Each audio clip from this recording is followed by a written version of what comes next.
Welcome back to Jedi Enclave. I'm Daniel. I'm Chris, and you have Xena the Warrior Princess theme stuck in your head. You know why? Because before we started recording this, you and I watched an episode of Battlestar Galactica that guest starred Lucy Lawless. Yeah, it features Lucy Lawless, of course, Xena the Warrior Princess. A huge show when we were, I don't know, in grade school. The early mid-90s. Yeah, along with Hercules and Highlander, which I was also really, really into, which, by the way, had this killer opener theme that Queen did. Oh, yeah. And it was like, every time you hear that song, I'm like, oh, it's Very so good cool. song. Yeah. Anyway, welcome back to the Jedi Enclave presents Now This is Podcasting Podcast, our weekly podcast. Which very rarely has anything to do with Xena Warrior Princess. Until now. now that I've thought about it, you guys might be interested in it. By the way, I'm opening the like the 160 something season of our municipal band as a featured soloist, and like I'm playing a saxophone piece and everything, and there'll be probably a couple thousand people there and everything. It's like going to be a big idea, like a big deal and everything. Yesterday I was waiting to go on for the rehearsal, and I'm hanging out with the MC who's asking me a bunch of questions about like my life and my biography and stuff. And I look at his iPad and I see this like really cool Star Wars themed wallpaper.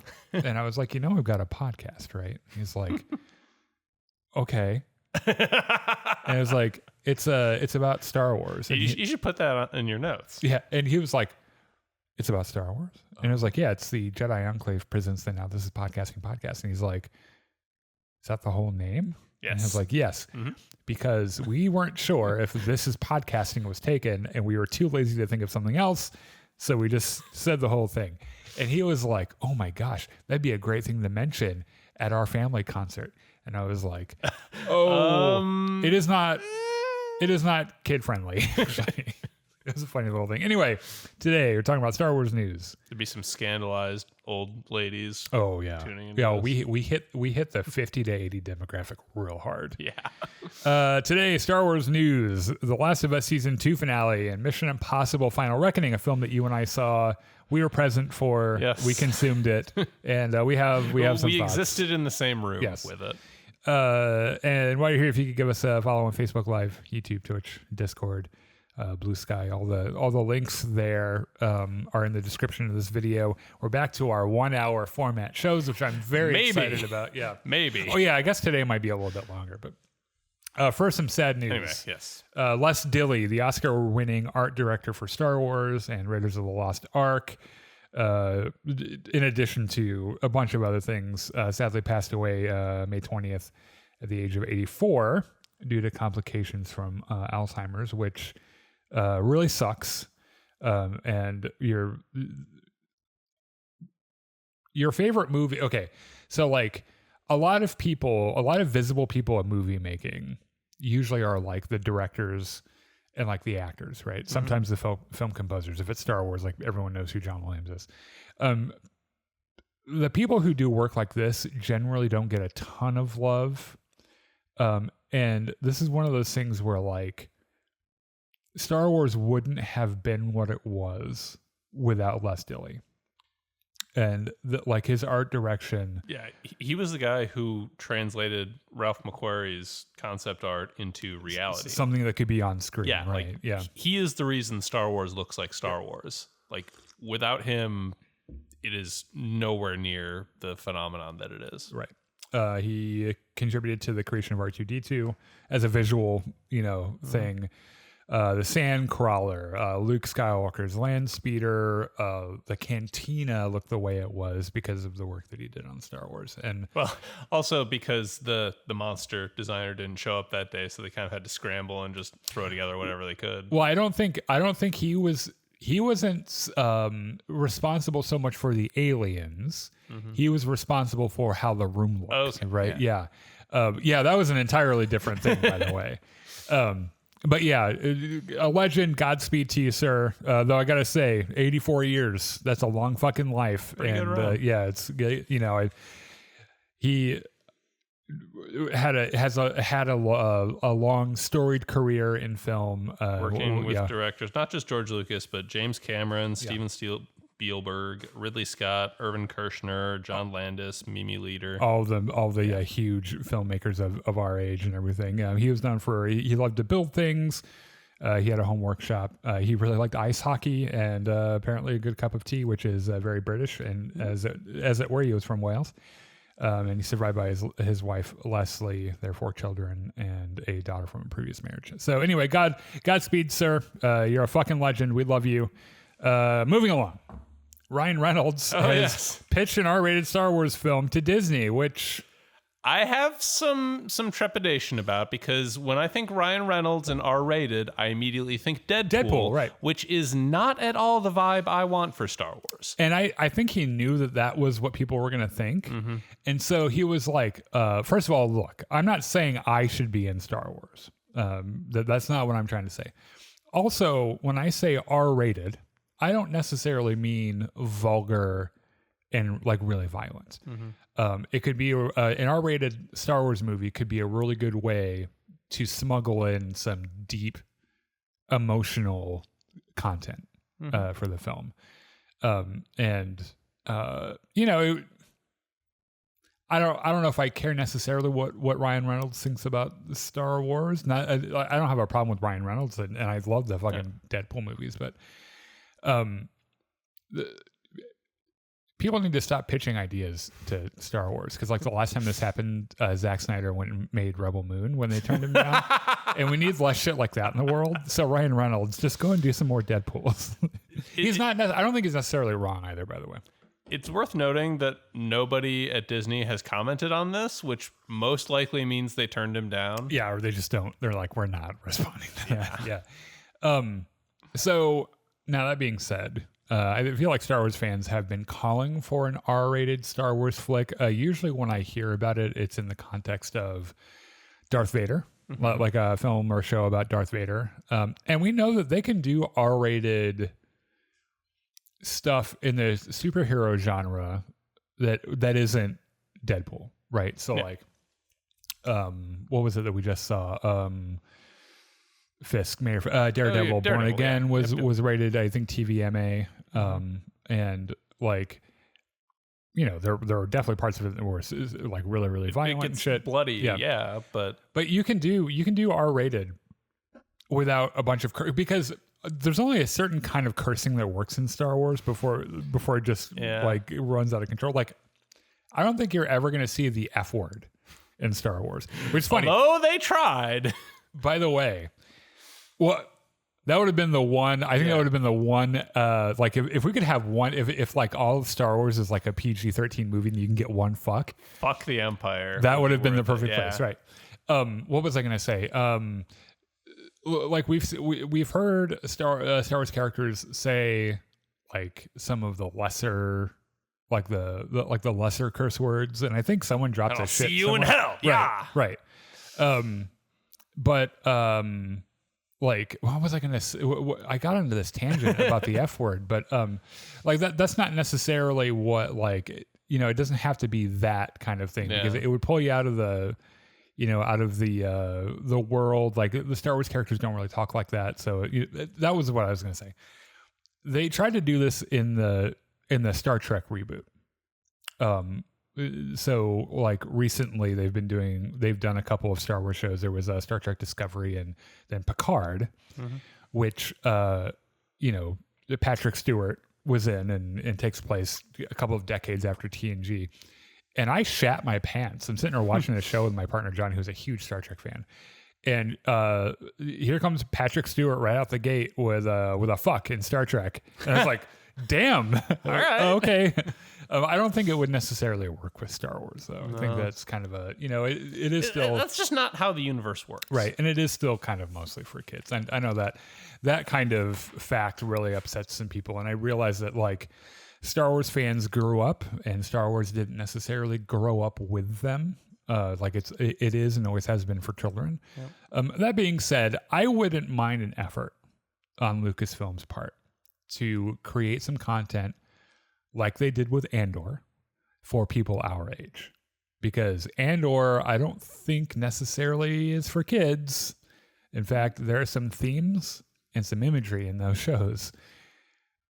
Here being it gets dark at times. Here's dead body being puppeted by K2SO and taking blaster shots. Not necessarily for kids.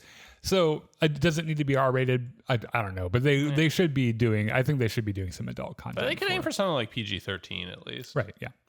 It's something that really matters to me a whole bunch that suddenly became relevant, even though we've been doing it the whole time. Was it Battlefront 2? Star Wars Battlefront 2 has a sudden, out of nowhere surge in popularity. A moment, yeah, let us say. Which, by the way, like, I know a bunch of you guys are coming back to Star Wars Battlefront 2. That's fucking awesome. But I never fucking left. We have been streaming Battlefront 2 sessions regularly since COVID. At least 3 or 4 times a week, right? Yes. Someone was posting, someone in a group I was in posted how many hours they have played. Mm-hmm. They're like, oh, it's like 30 hours. Oh my gosh, I've played this game so much. And I was like, I wonder what mine is. And it's like 280 hours of gameplay I've put into Star Wars Battlefront 2. Is that all? It's more, do you know how many days 280 hours is? 280 would be like... Oh, I'm 12. Sorry. Hold on. I think like 280 days? I think it is 280 days. That I would believe. Yes. I'll look at it. It is days. Yeah. I think actually what it ends up being is like 7,000 hours. Okay. Yeah. That makes more sense. Right. So yeah, we never really left Battlefront, but for those of you who are rediscovering it or coming back to it or playing it for the first time, yeah, it's really awesome. And in fact, so first of all, the cause, it could be a kind of a mix of different things.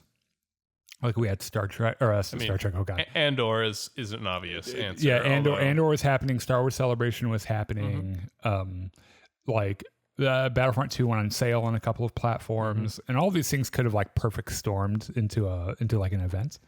It's worth noting that like every couple of months, Battlefront 2 goes on sale on Steam for like $3 to $5 for the for the Celebration Edition or whatever. Yep. Which, as happens with Steam sales, I could see a lot of people just saying, "Oh, $5, I can afford that," adding it to their library and then never playing it again. Yeah. Until they see something like this, saying like, "There's shit, I own that game. Hey, I can go play that." Yeah.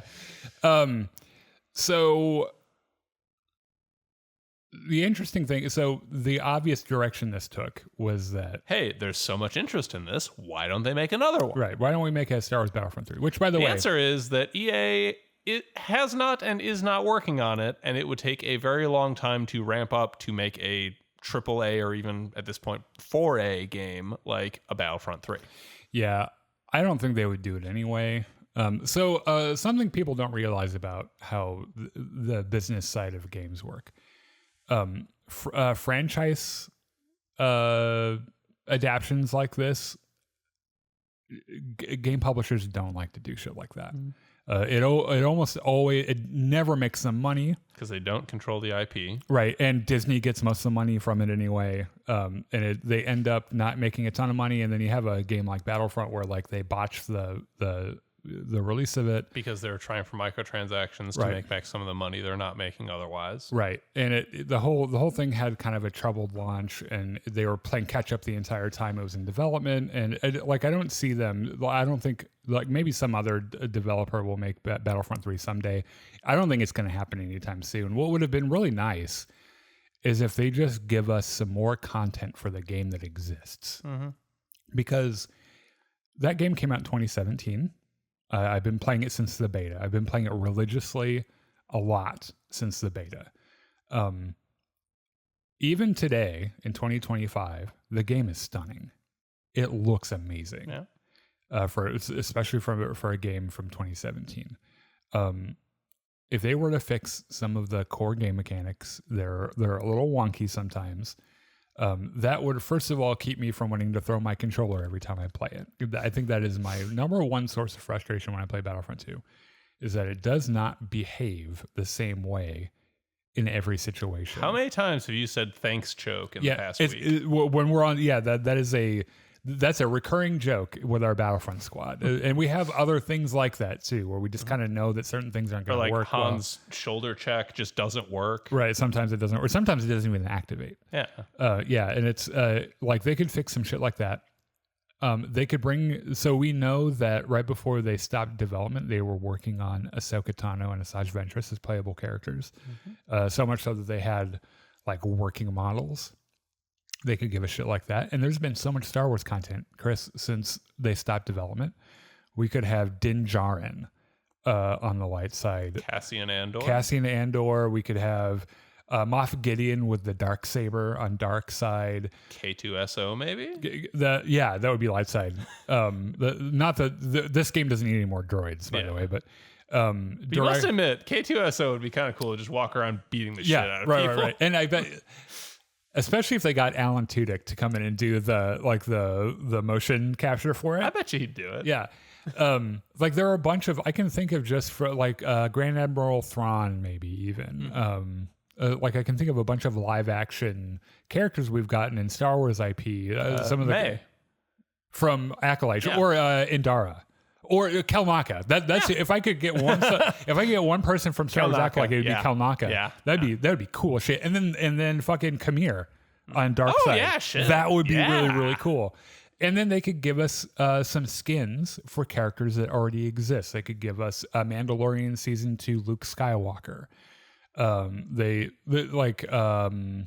could give us Mandalorian Season 2 Boba Fett, which was bad fucking ass, right? Yeah. There's a bunch of shit they could do with the game that exists already that would mean that they wouldn't have to make a brand new game from scratch. They could just add shit to the one that already exists. It would be less resource intensive and they could actually do it. But they're not going to. There's a problem with all that above and beyond the money problem, and that's a people problem. Namely, that the team that worked on Battlefront 2 back in the day has scattered to the winds. Yeah, they've all kind of dispersed, and they have no easy way to get everyone back together, which means they'd have to hire new people, which means that you'd have to institutional get money. knowledge. They'd have no institutional knowledge, so you'd have to pay them while they're learning to use the tools and fit into the existing game.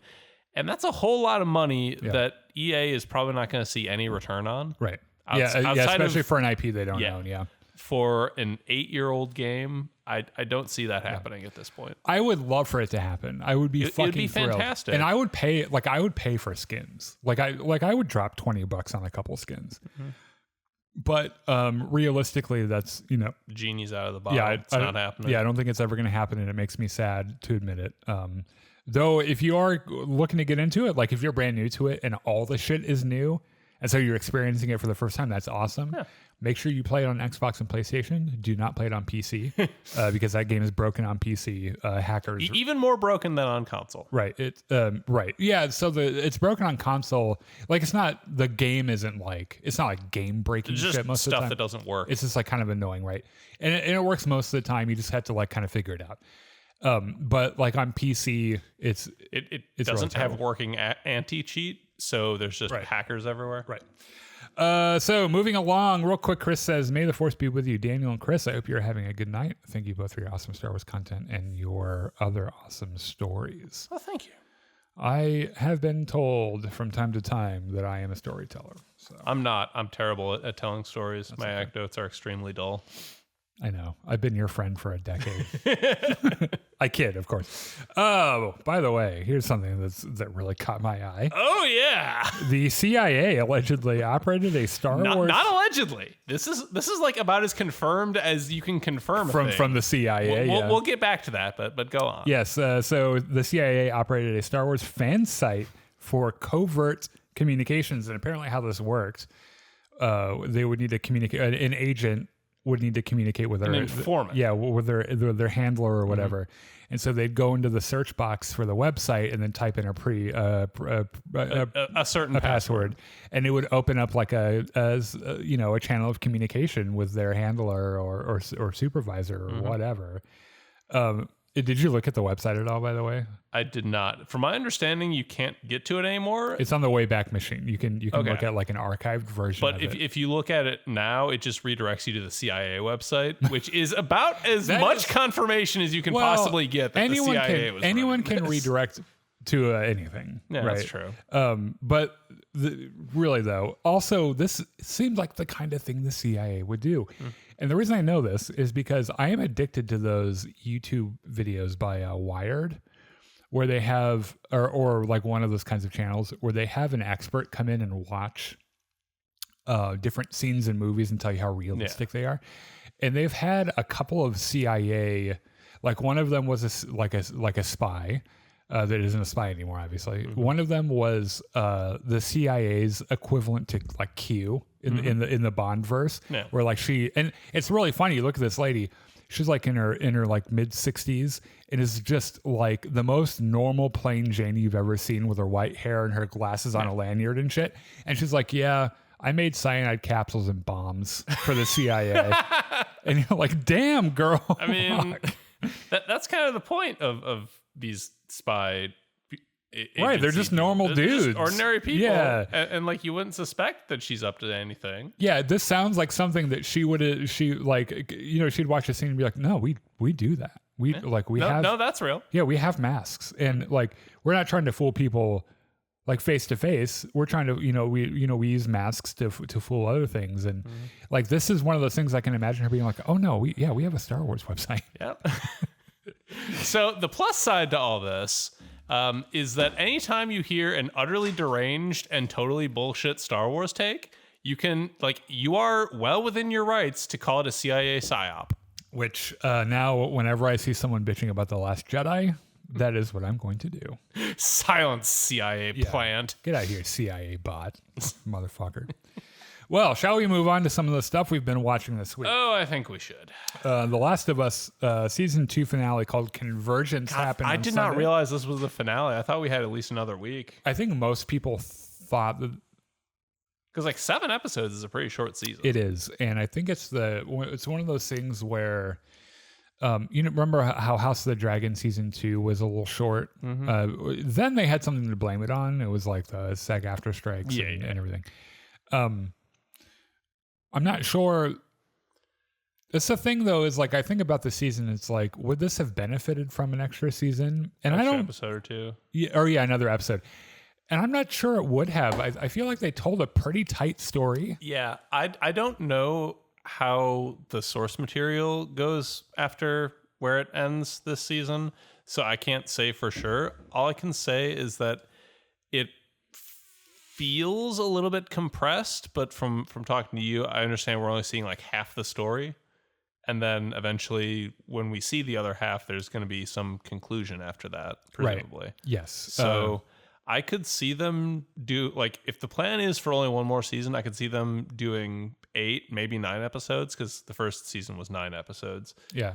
8 would be like a nice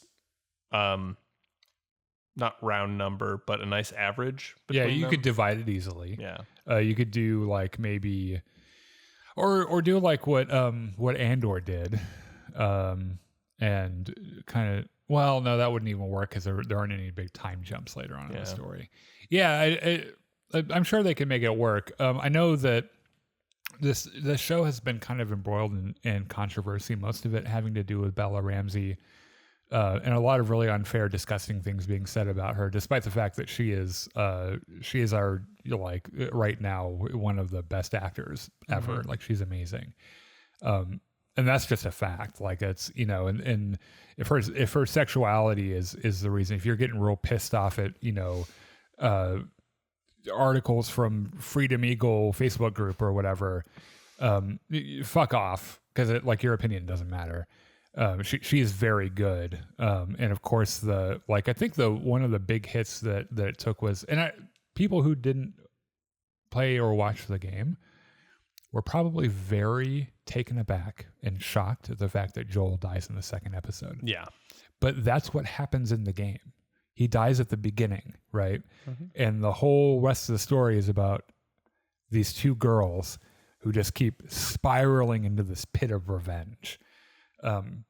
You stab me, I stab you. Right. You shoot my friends, I shoot your friends. Right. And it's this never-ending cycle, and it destroys everything in both of their lives. And I think they did a really good job of setting all of that up. And honestly, I know that there are some things that are different in the show than they are in the book or in the video game. The thing is that the things that they changed aren't really that big of a deal. Like the biggest thing that stands out to me is that after Joel dies, spoilers, Tommy is the one that leaves first, and then Dina and Ellie go after him, right? And they still end up getting Tommy to Seattle. Yeah. Like it still ends up being kind of the same thing. They just kind of like changed it a little bit about how it happened.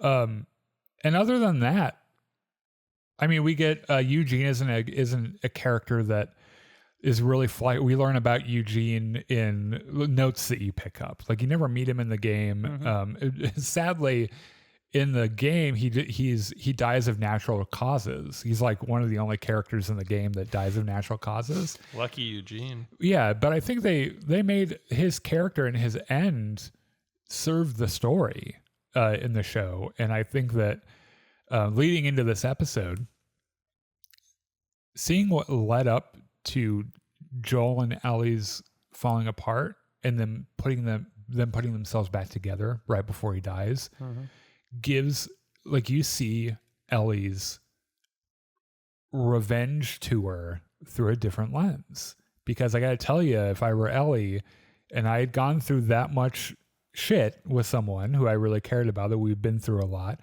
and then we decided, hey, you know what? Why don't we try to make this better and try to go back how things they were? And then to have that person die the next day, I would be ripping up and down the countryside, killing anyone who was responsible for it. And I think that adding that motivation for her makes the story stronger. So this actually brings up a thought I had this morning after having watched it the night before. If it was reversed, if Ellie had been killed and Joel was left alive, I can already tell your response. You're assuming Joel would just go on revenge tour times 10. I think Joel and Tommy would carpet bomb Seattle. I'm not sure that they would have made it back to Seattle. Yeah, maybe. I don't think. The only reason I have questions about this is that the Joel we see in like episode 1 hanging around Jackson is not exactly the same Joel that we saw in season 1, right? Well, he's kind of mellowed a little bit. Well, yeah. So keep in mind that in season 1, when we first meet Joel, his daughter dies in his arms. And then 20 years goes by and he's just leading this hollow husk of a life until he meets Ellie, and it kind of teaches him how to love another human being again. And I think they get to Jackson and he realizes how old he's getting.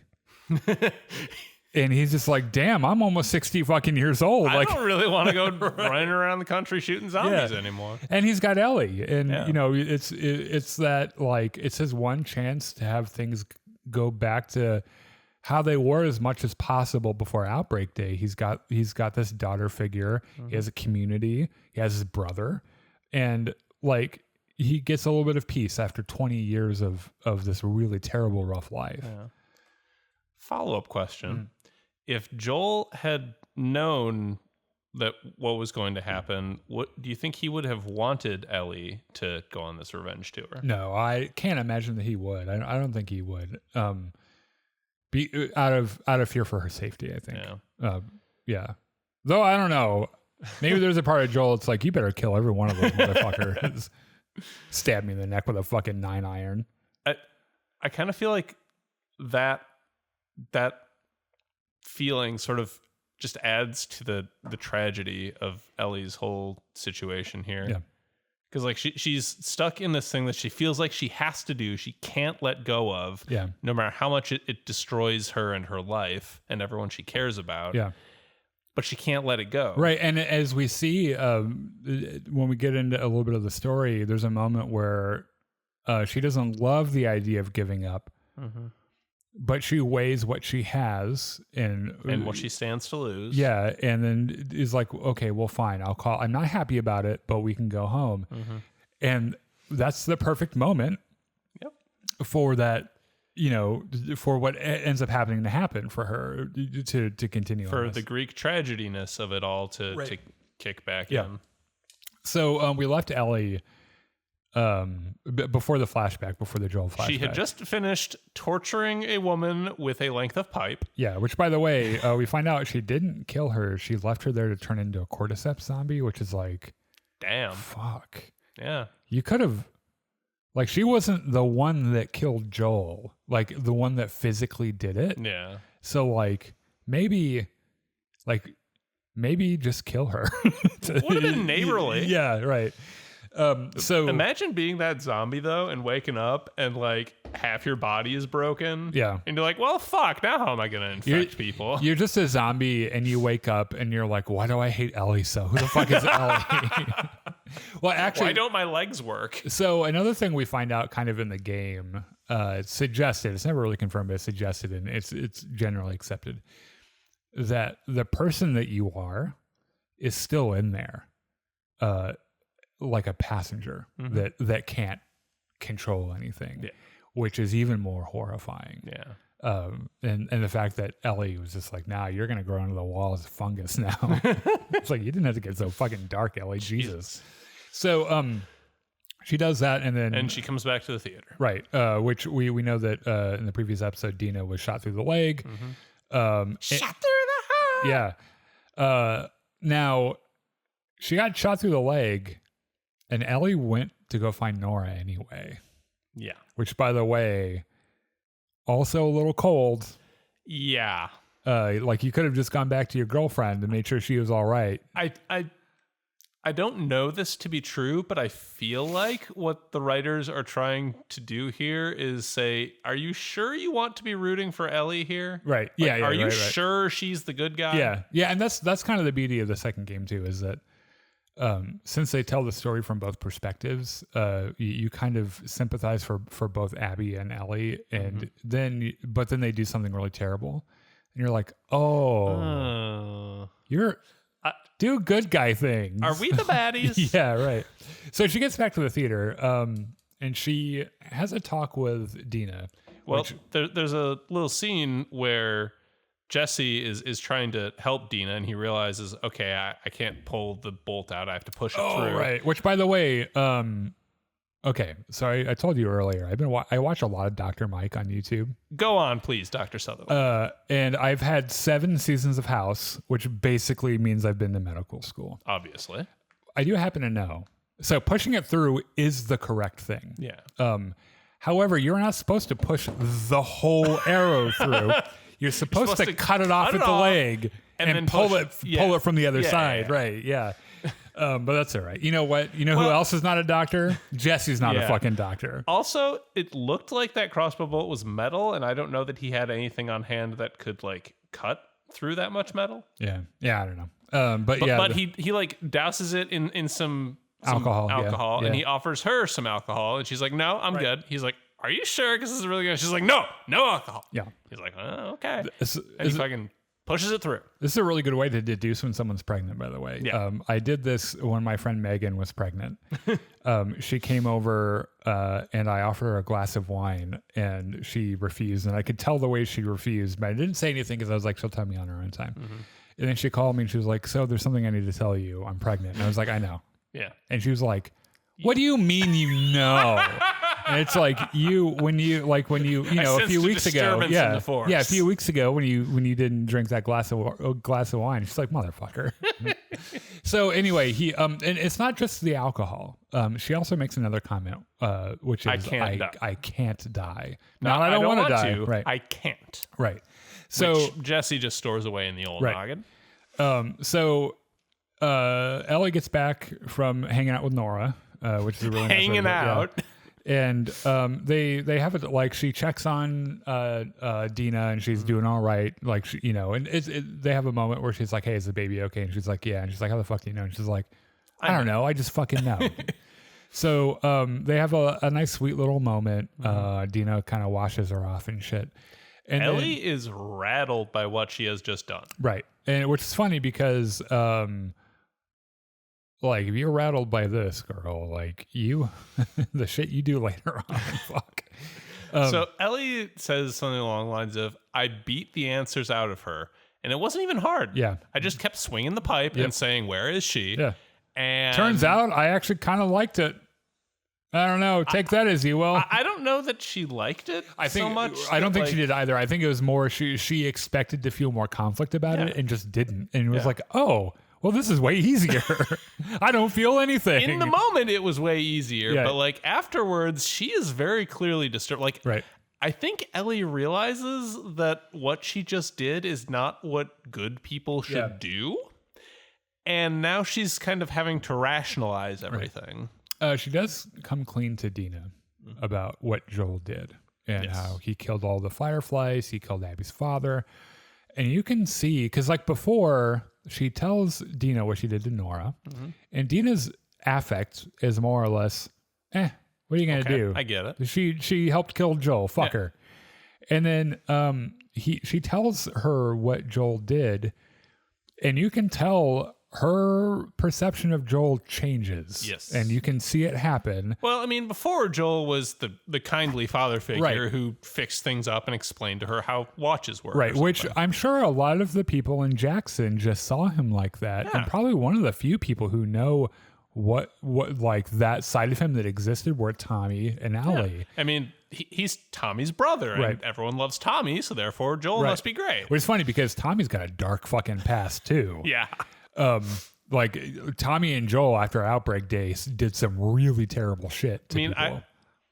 Tommy had to have learned his sniping skills somewhere, right? Is what I'm saying. He was a combat veteran in Desert Storm. Okay. So I think that's where he got it. But so Dina was like, I would like to go home. Ellie's like, you know what? I think I would like to go home too. Yeah. And she's like, you know what? Okay. So she does mention, Ellie does, that the only two words she could get out of Nora were whale and wheel. Yeah. And then I watched the second time. What the fuck does that mean? The second time I watched this, like I saw John, my partner John was like, whale, wheel, the fuck? Yeah. What does that mean? I was like, just watch. So day 3 in Seattle, which they are now they're careful to show us how the days are going because it's going to become important later, like what day and everything. They're planning on the plan is Jesse meet up with Tommy. Yeah, Jesse and Ellie are going to go horses, find Tommy. Yeah, get the fuck out. They're going to come back and get Dina, which they don't want to move her at night during this rainstorm. And so because she got a giant fucking wound in her leg. Yes, and they go to leave, and Jesse kind of sees that Dina and Ellie are like being real sweet to each other, and he's like, oh, fuck, my girlfriend just had to be a lesbian. Bye. Yeah, Bye. Right. My apologies. And he's like, Ellie could just stay here and you guys can just make out and I'll go find Tommy and everything will be fine. And Ellie's like, no, I'm going to come with you. And he's like, okay. So they're on their way to the rendezvous point, which is a bookstore. Yep. I think John said it looked like a Borders, which it might well have been. Maybe. And they stop kind of on the way there, and Jesse is mad, by the way. He's pissed that he's out here in all this bullshit. He doesn't want to be here. Like, he would much rather be at home learning to be the next mayor of Communist Town. And it's also worth pointing out that ever since he got to Seattle, it's been pouring ass rain the whole time. He's like, I hate Seattle. Fuck this town. You stole my girlfriend. Also, like, I can see that you two are looking at each other like you want to fuck all the time. Yeah, I saw, like... Don't think you're being slick about this. Remember when you said the kiss was just a kiss and Dina was just being Dina and shit? Well, what is happening? Also, like... here's my pet theory about what's happening, by the way. Let me guess. Dina's pregnant. And Ellie's like, nuh-uh. And he's like... Really? Yeah, okay. The drink, fucking... That girl never turns down a drink. Right. And here she is Dina's in the worst alcoholic. pain of her life. Yes. Saying, no whiskey for me, thanks. Yes, and also I can't die instead of I don't want to die. And Ellie's like, fuck. Okay, so obviously she was going to tell you, so just act surprised. And Jesse's like... Yeah, wait, you mean I was right? Right. She's like, motherfucker! Yeah, Ellie was like, oh, for fuck's sake. So... This makes Jesse even more angry because now he knows he's going to be a father and his chances of dying are very high. And so he's like, I hate Seattle. Yeah. Let's just get our shit, find Tommy and get the fuck out of Right. here. On their way, they witness a group of wolves assaulting a Seraphite. Mm-hmm. And there's a moment where, Ellie is about to go out there, guns blazing. Right. Jesse's like, are you fucking stupid? Yeah. There's 6 of them and 2 of us. Yeah. Let's not. yeah, we're not dying out here. This is in our war, so let's fucking go. So they get to the oh, bookstore. hold on. They get to the borders. And Jesse kind of tells Ellie about this girl that he met. There was a group of There's traders. a group of people going right. from Canada down to Mexico. Right. And they came through and they stayed for a couple of weeks. And Jesse was like, there was this girl. I fell right the fuck in love with her. We spent the whole 2 weeks in my room fucking. And She asked me to go with her, Yeah. and I couldn't Yes. because I owe Jackson too much. right. Because, it's my home and we're all very communist. And so we all have a strong connection to our community. He's like, this is like Jackson is my family. Right. That's, what am I going to do? Just pull up and abandon them? Yeah. So the problem is that Tommy is not at the rendezvous point. So they're like, And as Jesse and Ellie are sitting here having this heart to heart and talking about the fucking children's book Ellie picked off the shelf, the radio goes off and someone's screaming, "Oh my God, there's a sniper! He's killing everyone! We really need some help!" yeah, there are. I'm not shitting you. There are 20 dead men down here. We don't know where he is. He's like the knight. Yeah. And they're like, They're "Wait a like, minute. oh, that's sniper! Tommy. That's Tommy. That's Tommy. Yep. So they climb up and look out the window and like Jesse's triangulating. He's like, okay, Tommy is right over there. Ellie, however, has her binoculars out and she looks around and sees down on the pier, there's this giant fucking Ferris wheel and there's this building with a whale on the side. Yep. She's like, motherfucker, Abby is in the Yes. aquarium. And Tommy's like, instantaneously. who the fuck is Abby? Yeah. Well, Tommy's not there, but Yeah, Jesse. Ellie's immediately fucking blinders go straight on, and she doesn't care about anything. Doesn't care about Tommy, Yeah. doesn't care about Right. Jesse. Jesse's like, we have to go save Tommy, and Ellie's like, have you met Tommy? He'll Like, be fine. He's gonna kill all of them. Yeah. And he's like, they call for backup, and she's like, And well, he'll kill them too. he'll probably kill them too. And also, we don't know that it's actually him down there. And he's like, don't be an idiot. We know that's Tommy. Like, and she's like, well, I have to go do this other thing. I'm busy right now. And he said something about community or something. And she gets real upset and calls him a hypocrite and was like, my community was Joel. Yeah. And Joel's dead now. Yeah. And the woman who tortured and killed him is in that building. yeah, it's right in the there. building. I can look at her right now. So She's right I'm over going there. to go take care of my community, and you can go save Tommy because that's what you do because you're such a good person. Yeah. And she's like real sarcastic and shitty about it. right. And he's like, well, All right. I hope it works out for you. Have fun. Yeah. Oh, he also drops the bomb that he did not vote to send the assault squad out. He voted no. Yeah, which really That hurts rattles Ellie. Yeah, that hurts Ellie quite a bit. So Ellie makes it down to shore. right. Well, hold on. We We have to cut away. we check in with Isaac and what's her name? Diana? That's probably wrong. I can't remember. But anyway, it's his like lead lieutenant and everything, because they are They are making big plans. yeah they're playing an op. And Isaac is a little bit rattled that Abby and her people are nowhere to be found. Right. Because Abby, like he was sort of grooming Abby as his successor. right. Yeah, because he's like, look, There's a very good chance I will not survive to see the morning. Yeah, we're There's both a very good gonna chance die. you are not going to live to see the morning. And Abby was supposed to take over, except now she and her squad are nowhere to Yeah. be found. right. And she's like, well, maybe this is a hint that you didn't pick the right successor. And the look, he's like, oh, God damn it, you might be right. Also, I think it's really funny. He's fixated on Abby at the beginning of the scene, and she's like, so do you want to fuck her? Or like, He's like, oh, for fuck's yeah. sake. I love the look on his face. Jeffrey Wright, by the way, is a national treasure. And he's just like, no, what the fuck is wrong with you? And she's like, it wouldn't be the first time an old guy wanted to fuck a late teenager or whatever. So they're like, well, I don't really know what to do about that. So, okay. So at nighttime. Ellie scuttles her way down to shore. Yeah, she gets down. She needs to get a boat to get to the aquarium. And she kind of, we get this really cool shot. There are some wolves that are carrying some gear down this walkway. And like she has her gun out. She's about to go ape shit on them. And then because there's only 2 of them. Yeah. And then there's some lights out from the ocean. She's like, oh shit. It's a cool shot, by the way. There's like a dozen boats out there. And she's like, maybe I hold off on this. Yep. And they load up their shit and then they all turn their lights off and they all float away.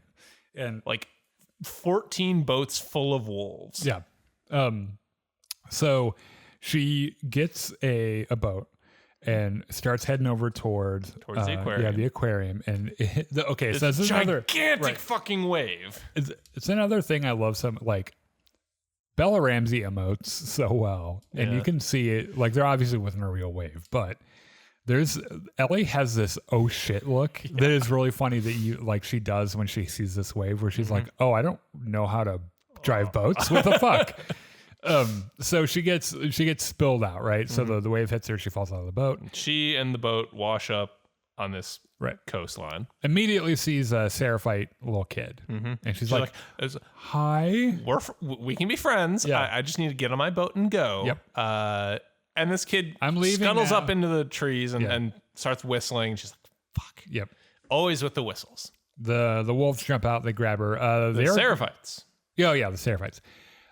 They're about to do to her what they did to that one guy in the park. String her up and cut out her guts. Which, by the way, I love how she bargained. She's like, guys, I'm not a wolf. Not a wolf. Yeah. I just need to get on my boat and go. Like, do you know where Abby is? Yeah. In fact, I'm trying to send one specific wolf to the Backstreet Boys reunion tour. And they're like, we don't know who the fuck Abby is. We don't know who the Backstreet Boys are. Right, yeah.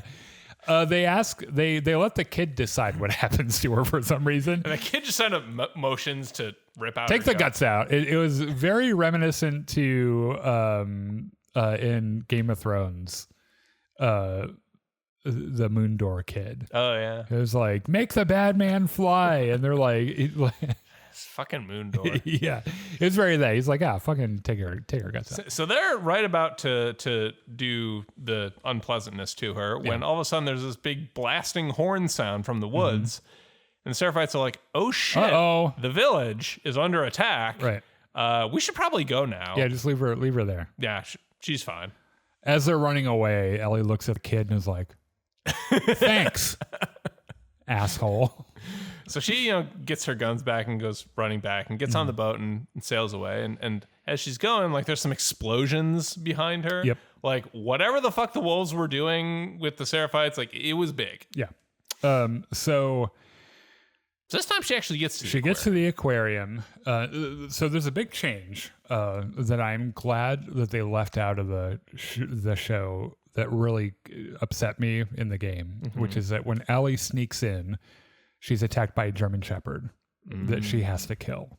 And I hate it every single time I see it. Yeah. I own 2 Shepherd mixes, and I don't like seeing dogs die in TV at all. And so like the scene was happening because I knew what was going to happen in this scene. I was like, I don't want to see that fucking dog in here. And there was no dog. Thank God. In fact, I would have been more, and this is a little fucked up, and I admit that. What would have been more on Abby's side? Yeah, but like what happened to the people in this scene, I'm like, eh. But like the dog would have been too far. I mean, that's fair. So the people had a choice in what they did. Right, exactly. The dog was just hanging out. Yeah, and as we know, all people suck in some way or another. So she sneaks through the aquarium and she stumbles across a couple of people arguing. There's Owen, who they're both present for Joel's death. There's Owen and Mel, right? Yeah. Mel, yeah. Who Owen seems to be ready to fuck off. And Mel is like trying to like talk to him about it and shit. And Abby is mentioned or whatever. Because Mel really hates Abby, by the way. We find out in the game. And as soon as the word Abby comes out, Ellie's like, cue the Kill Bill sound. Oh, these people know something. Right. So she pulls out Joel's revolver. Yep. It's like, fucking freeze, dirtbags. Yeah. You're going to tell me where Abby is. Yep.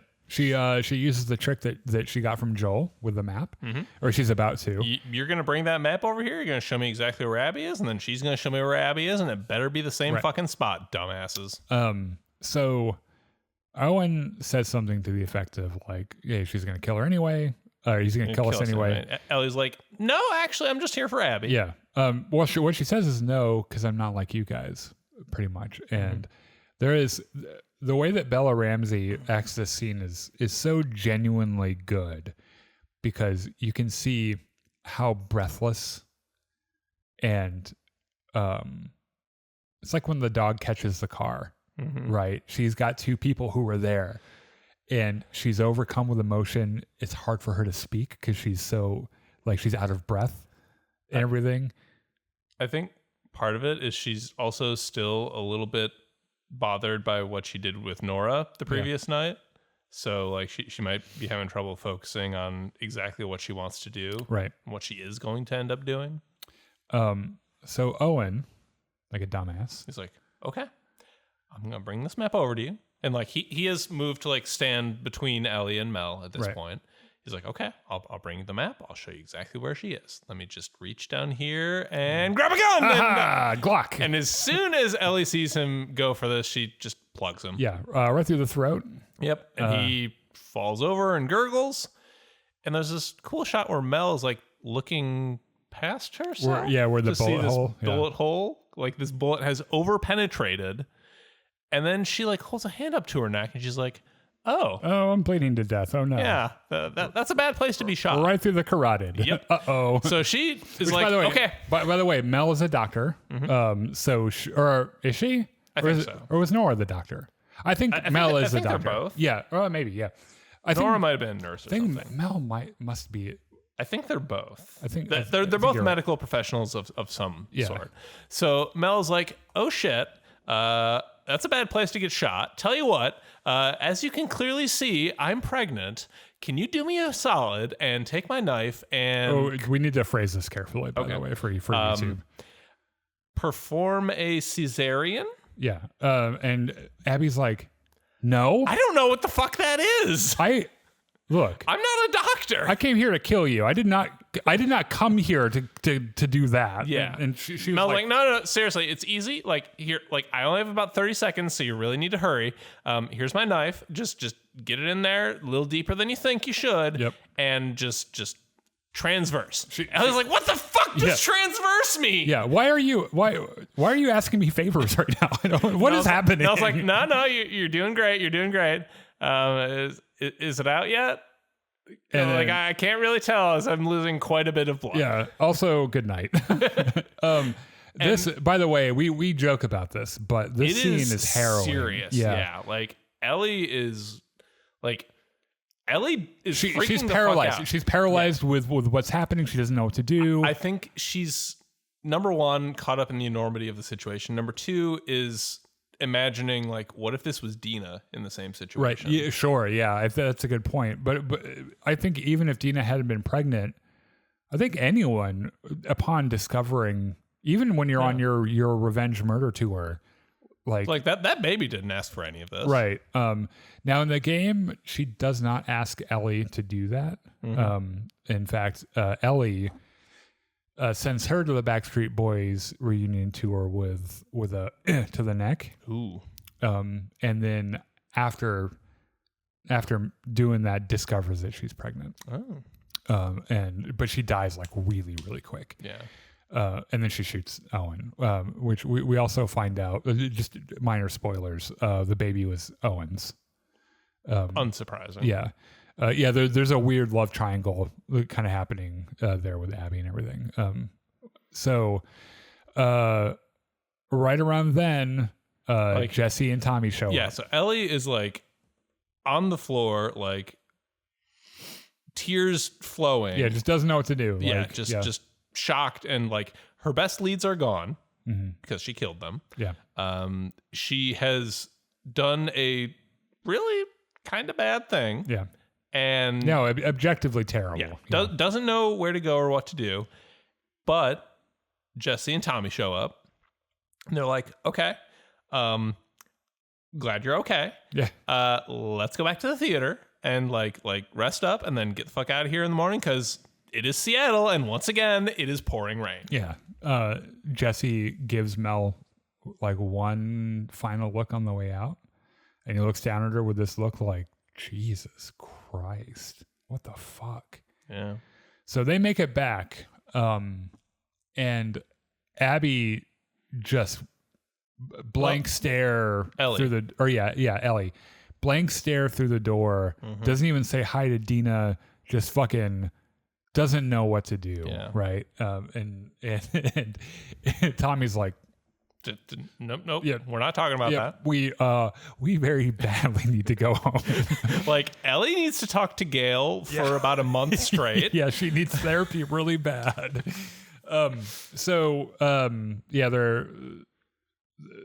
They end up in the in the theater. In the theater. Not Dina, she's somewhere else. Yeah. And she has this touching conversation with Tommy, who is more or less like, this needs to end. Yeah. Like we have to be done with this. I hope you're satisfied with what you've got. Yeah. Because we're going to go now. Yeah. And there's this great line in the show that's also in the game where Tommy's like, and we go home. And then Ellie says, but Abby gets to live. And Tommy's like, yeah, sometimes shit like that happens. Can you live with yeah, that? can you accept that? And she's like, I guess. I guess I'll have to. So Tommy notices a little bit of friction between Ellie and Jesse. He's so like, he's you know what? I'm going to go pack the bags. I'm going to go. So it's not to be in this room anymore. You guys talk about what you need to talk about. Do whatever you got to do. And so Jesse and Ellie talk. Which I think is more of the same, right? More of the, this is a weird, crazy thing that we're doing. By and large, it's also... It's a nice little confirmation that, like, I feel like everybody has the sort of friend relationship between Jesse and Ellie that, like, sometime in your teenage years, you have this friend, right? That, like, you butt heads a whole bunch, and, like, maybe you don't share all common interests, but, like, you have a bunch of classes with them, so you have to be at least somewhat friendly. Yeah. Or even you care about them, too. You care about them. You maybe wouldn't have chosen them as like your ideal friend from the beginning, but like people in your life that you're just like, like you're friends, you butt heads a little bit, but at the end of the day, you're friends. Yeah. So they hear a noise, which is clearly a struggle. Yes. And so they guns out, they run out through the door. Jesse takes an immediate gunshot to the face. And falls over dead. This is exactly how it happens in the game. It is just as unceremonious. And Abby takes cover behind a thing, or Ellie, yeah. And she hears a voice that orders her to come out, and so she comes out. Come out, or I'll shoot him too. Right, because Tommy's on the ground, which I think she had shot him already. Maybe. Yeah. So she comes out, and Abby. Like Ellie's like, don't like they're not the ones you want. She's like they killed my friends. Fucking killed my friends. She's like, no. She's like, no, I killed your friends. Me. And then Abby looks at her and she's like, gets a good look at her. And she's like, motherfucker. I fucking let you live. Yeah. And this is how you repay me? Yeah, like you wasted it. And Ellie is like, I killed your friends. Like I'm the reason that Joel killed your father. Like you know, you want me. And there's a moment where she kind of raises her gun up, and the screen goes black, and you hear a gunshot, and that's and it just rings for a little bit, right? And then Abby wakes up on a couch, right? We find out that it's bright sunny day. Yeah, I think we're 3 days earlier than this. This is day one. Yeah. She's at the Wolf Forward Operating Center, which is the Seattle Seahawks Stadium. Yeah, and they've got a whole. She's in like one of the VIP sky boxes. It's like her quarters and everything. Manny, played by that very hot man, knocks on the door. Which she's reading. She was reading and fell asleep. Yeah, like, hey, wake the fuck up! Isaac wants to talk to us. So she gets up and walks out and looks out, sees the full extent of the Wolves' war camp. Yep. And that's where the season ends. That's where it ends. Yeah. So let's get into super spoilers just for a second. Okay.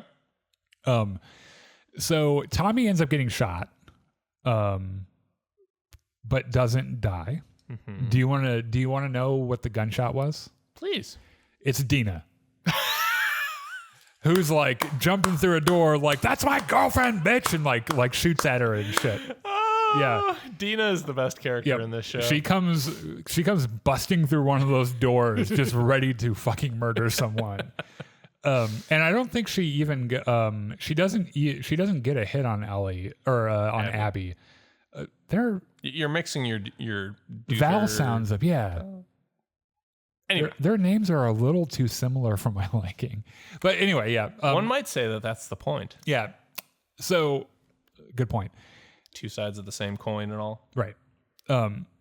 So we end up getting the story from her perspective. We find out, which I imagine is what season 3 is going to be. Yes, at least in large part. Her and Abby, or her and Ellie, were likely much closer on that island than they both thought they were. Mm-hmm. And there's a whole side of Abby's story that humanizes her a whole bunch, and she has her whole adventure, and it's really cool. And I'm really looking forward to it because Caitlin Dever, the girl that plays Abby, is really, really good. Yeah. So I'm looking forward to seeing that. I know that this, like I said at the top, I know that there's been a bunch of trolling online about Bella Ramsey and everything, and I know some people were disappointed about Joel dying toward the beginning, but I hope they finish it out. I suspect they will. In fact, they probably signed an agreement for the whole story. I would bet. So yeah, I think overall, I'm not sure if I loved it quite as much as the first season, with the exception of the episode before this one, which I think I would put right behind the Bill and Frank episode. But I thought it was solidly done, well acted. The music was good. The story follows the game more closely than people give it credit for. And yeah, I thought it was great. I said a couple weeks ago that like I always enjoy watching this show, and I always dread starting the episode because I know like terrible things are going to happen to these characters that I like. Right, yeah. But yeah, it's a good time. So you and I had the pleasure of seeing Mission Impossible Final Reckoning, but really this time is pleasure the word? I had fun. It wasn't cinema or anything, which is funny because Tom Cruise wants you to think that it is. Oh yeah, before the movie even started, he had this like fourth wall breaking, hey, thanks for coming to see it in the theater as I intended. Yeah, with that dead-eyed Scientology fucking smile that between only that Tom and Cruise fucking can do. The Nicole Kidman AMC theme. Right. Yeah, that is a bunch of... like, Hollywood is far too obsessed with sniffing their own farts. Yeah, and Tom Cruise is also just a different brand of just entirely batshit crazy too. I feel like it's worth mentioning at the top that for a really long time, you don't hear him talk about it so much anymore because of the controversy, but he was heavily involved and was very visibly involved in the Church of Scientology, was very close with David Miscavige, the guy that leads it.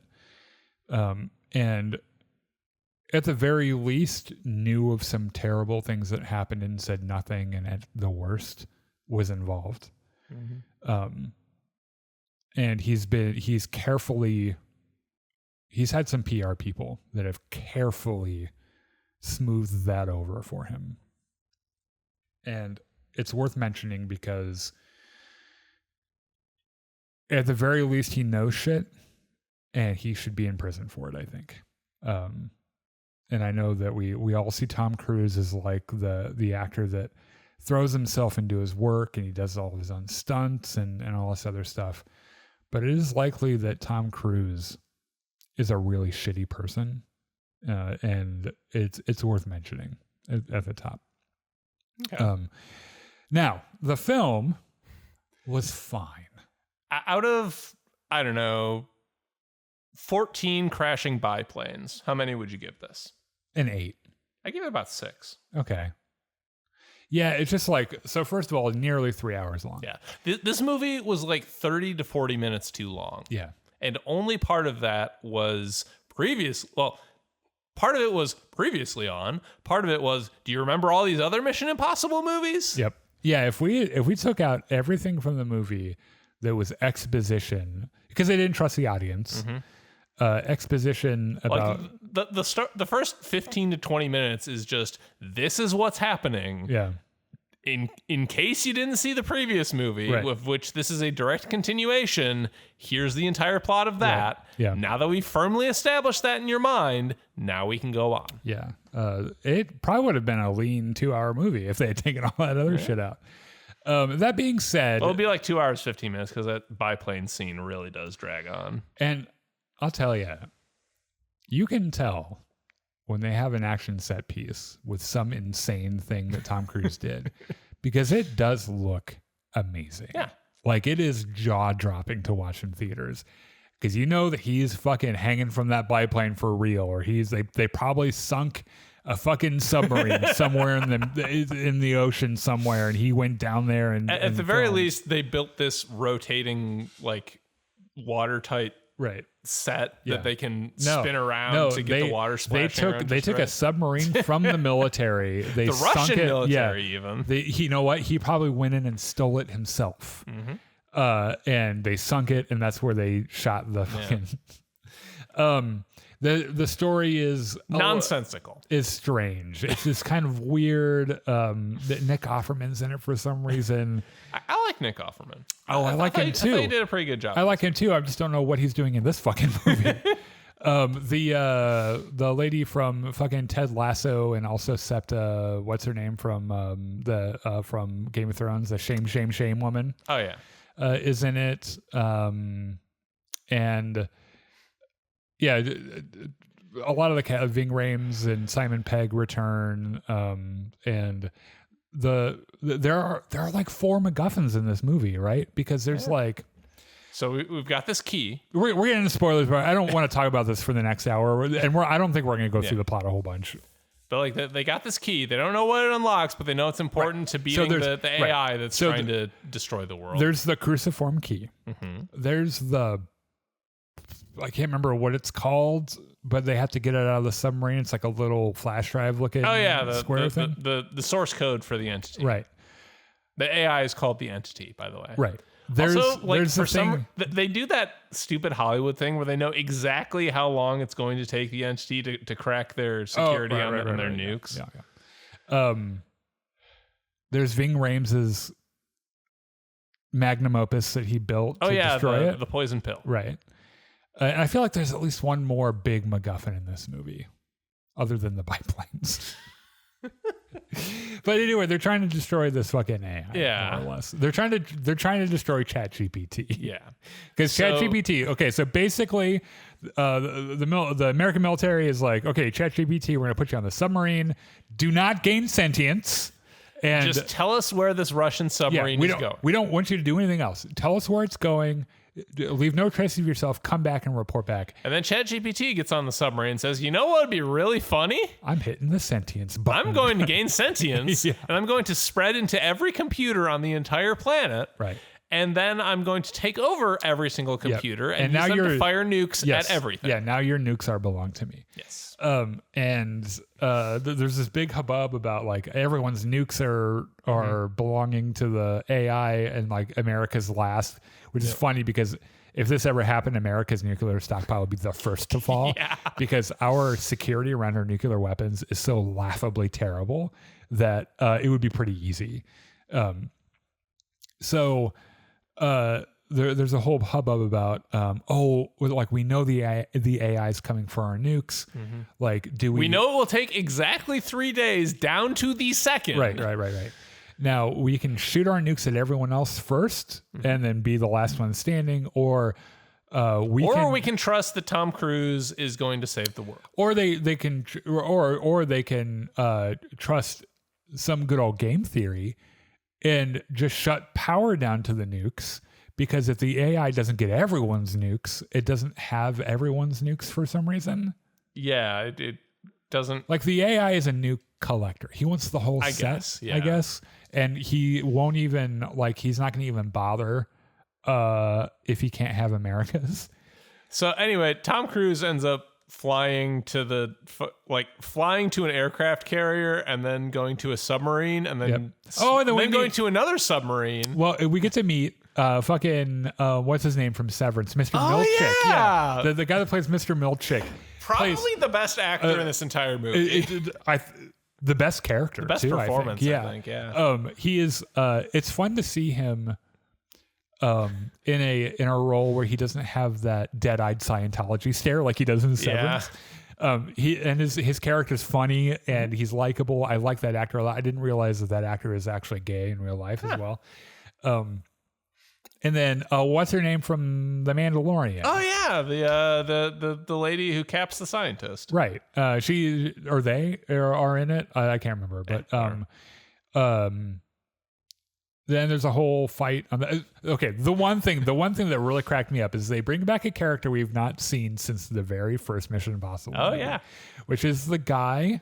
The guy who finds the knife in the computer room after Tom Cruise leaves. Before this, when they're getting into Langley, the one lady has a little poison pen thing and squirts food poisoning into his coffee, and he drinks it and he gets the shits and the vomits. Yeah, and that's why he has to leave his computer alone, because this is back in the 90s and there weren't like a bunch of network computers and everything. They couldn't hack it.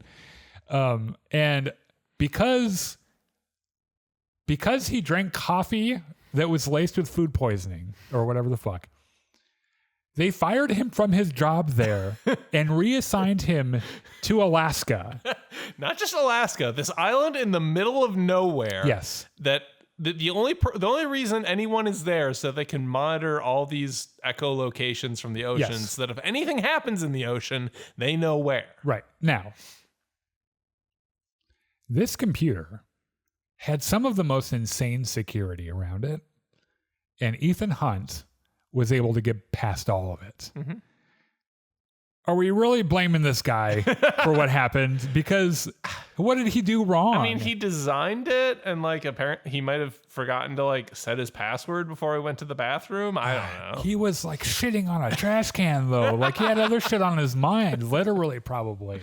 Yeah. Anyway, they meet up in Alaska, and you expect some Ethan Hunt, my nemesis at last, and he's like, "Nah, man, I'm fine." Actually, I wouldn't have met my wife. Yeah, I met this hot chick up here in Alaska. So, life is actually pretty good in Alaska. You should try it sometime. How you doing? The world's gonna die.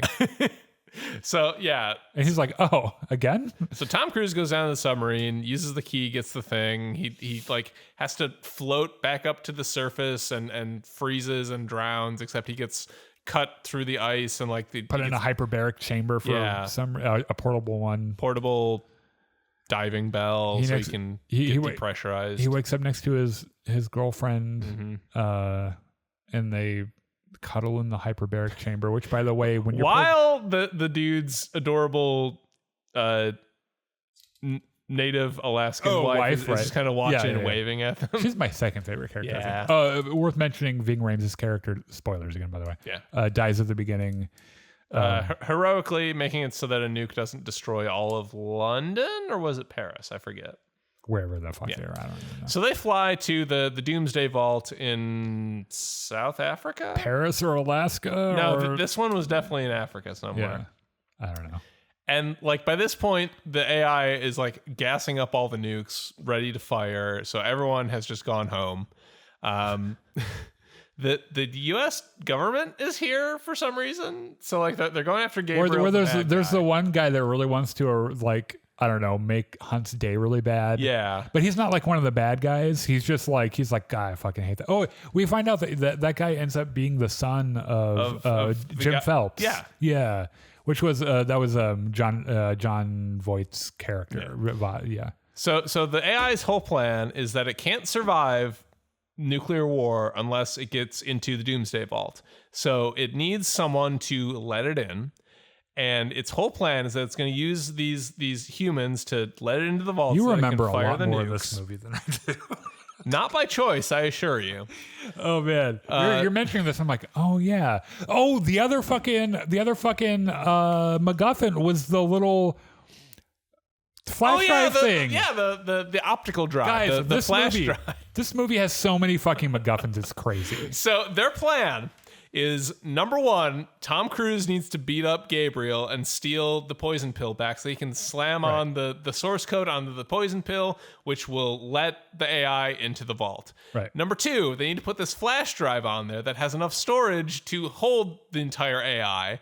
And then number three, they need their pickpocket to, as soon as the flash drive lights up, like with a margin of error of like 100 milliseconds, rip it out of the socket. Right. So that the AI can't actually fire the nukes. Now, to add some unnecessary conflict to this whole thing, there is a nuke that's about to go off right outside the Doomsday Vault. Why does that 20-minute timer nuke need to exist? I don't know. To create some drama, pretty much. Pretty much, yeah. Also, there's an admittedly pretty good sequence where Simon Pegg gets shot. So he's like coaching one of them really through surgery on him while he's coaching the other one in how to plug in the flash drive. He's got a tension pneumothorax. Yeah. Like, I need you to stab that pen into my lung. Also, you need to cut the red wire, but not the blue wire. Right. Yeah, that bit was really funny. Yeah. I love Simon Pegg, by the way. I think it's really great. They do a fake out there where you think that the computer guy from the first Mission Impossible is going to die, but it ends up they end up being fine. Yeah, they're all fine. Tom Cruise has this big protracted fight sequence with Gabriel on a biplane across two biplanes. Yes. Finally this villain's death is the funniest shit I've ever seen. He's like, I have a parachute, as he's hanging from this strap out to the side of the biplane. Let's go. Smashes his groin on the tail fin and then smashes his head on the fin and plummets. He's probably dead at this point, but plummets. That fucking thing splits right through the center of his head. Yeah, he's dead. And like there's this funny look from Tom Cruise is like, son of a bitch. Yeah. That was easy. Anyway, Tom Cruise slams the thing into the thing and AI goes into the thing and they rip out the flash drive and no nuclear war. And like Tom Cruise is about to get arrested, but then doesn't. Yeah. And like this whole time they were telling, oh, you can't put the AI in the cube or else it's going to crash the internet and have profound economic and complications. But they never show any of that. Right. Like they put the AI in the torture cube and then rip it out. Everything's fine. And everything's fine. Yeah. Like the lights go down for like 2 seconds and then come back up. Right. Someone tries to kill the president at one point and Nick Offerman pulls out a gun and protects her. Mm-hmm. And dies in the process. Yeah. I think they decide at the end to turn the power off to the nukes or something. Yeah. Like the choice is either I can nuke all the foreign nuclear control centers and also an American city for some reason. Oh, there was that ridiculous that's the fucking stupidest thing. Plot point I've ever seen. Okay, so basically they're like, okay, so we need to nuke like London and Moscow and these other important world cities. So to make everyone feel better about it, we're going to nuke one of our own cities. Like, let's just blow up Atlanta. Why not? That's probably gotten the FBI watching us, hasn't it? Okay, look. Honestly, we were already on the FBI watch list. Yeah. So, hey, guys. So, for a fact, if the American government was in this situation, particularly if Trump was president, someone would be like, sir, should we nuke one of our American cities as a show of good faith? Like, they voted for Kamala, fine. Yeah, there's like, well, as long as it's like California or something. Yeah, San Francisco. Yeah, did they only blue state, please? Yes. Like only blow up a blue state. Yeah, that whole thing was just out of this world, crazy stupid. Yeah. Also, the music in this movie was mid at best. Yeah, and at worst, just fucking forgettable. It was not very good. I mean, you have one of the most recognizable TV movie themes of all time, and to use it the way that it was used was really piss poor, and I did not enjoy that part of it at all. But yeah, in the end, Tom Cruise and the team like meet up in this like London plaza and they all like sort of nod across. They don't it. say anything to each other. They and just then they all nod. just like They all show up. Yep. They all nod at each other. They all fuck his off. love interest hands him the glowing flash drive and says, "Hey, great job," and then they all fuck off. Ethan Hunt will return. God, I hope Mission not. Impossible 8. Look, you do not get to make a movie called The Final Reckoning and then make another one. Those are the rules. What would you call the next Also, mission? Tom Cruise is what, 62? Yeah. We heard after we got back. So Yeah. I don't think he's got many more Mission Impossibles I don't in know. him. He's got that weird Scientology magic happening. He's also in, like, there are scenes in this movie that I am certain were done solely because Tom Cruise, like, objectively looks pretty good for a 62-year-old. Yeah. Oh, yeah. They made sure to do he's in pretty a good shape. shirtless scene and Yeah, everything. yeah. So what would you call Mission Impossible 8? Mission Impossible. The finalist reckoning. Yes. More. Mission Impossible again with a vengeance. The final end. Again. Mission even impossible. Yes. More impossible. All right. Anyway, this movie's bad. Don't go see it in theaters. Like, yeah. So first of all, let me just say, like, the action set pieces are fun to watch on the big screen. The action was well done. Yeah. Unfortunately, that's the only good thing about this movie. Right. Yeah, it's one of those things, like, if you're really into the Tom Cruise doing crazy shit on the big screen, go and see it. Yeah, you'll probably have a great time. Just make sure you turn your brain off so you don't think about the dumb fuck plot. Yeah, it is pretty stupid. So, yeah, I don't know. I feel like things are going downhill for our summer movie slate, at least until Fantastic Four. God, yeah, because we have to go watch. You're dragging me along to Jurassic Park. Jurassic Park 9 or 10. Whatever the fuck this is. More dinosaurs. The one with the multiverse. Yeah. It better be a fly, not a wasp. Anyway, we're going to go. I thought that was a moth. Anyway. Thank you for joining us. We appreciate it. Thank you for your comments. No show next week.